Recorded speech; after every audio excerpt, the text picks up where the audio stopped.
Hi, my name's Karen. I'm one of the vets at Cats Protection, the UK's leading cat welfare charity, and I'm going to talk to you today about some aspects of cat care.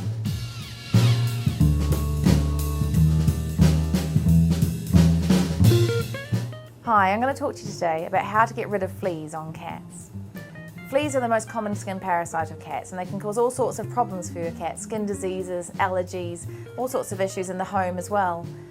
Fleas can survive year-round. People often think that they just survive during the summer months. This is when they're most active and the life cycle goes around quickest. But with central heating in people's homes, the flea cycle actually can continue year-round. So it's very important to remember to treat your cat year-round also. The ways to know if your cat's got fleas: you may see adult fleas in their coat, but they do move quite fast and they can be quite hard to find.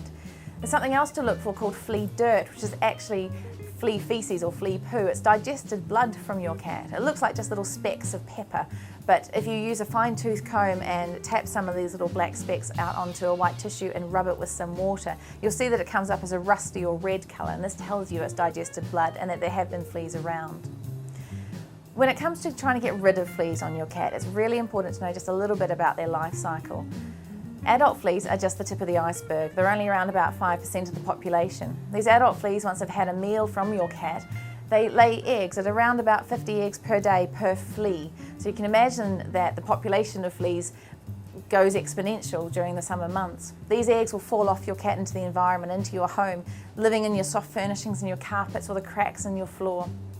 And they can hatch out into little things called larvae, which then feed off the flea dirt, which falls off as well.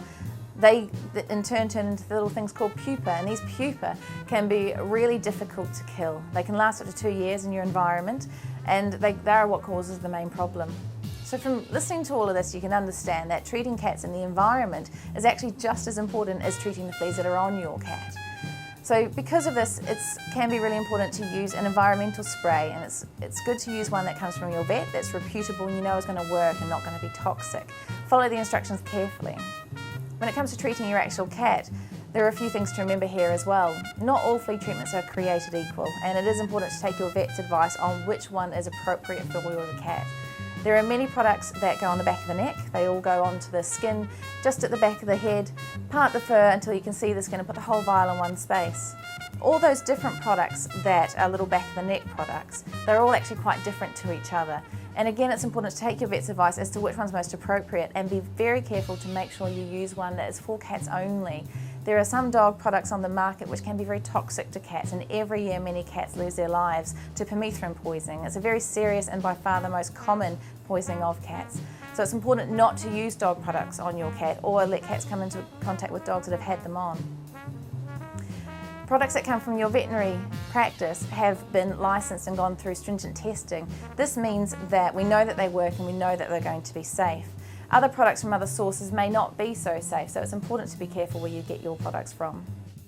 If you want any more information on this subject, log on to cats.org.uk.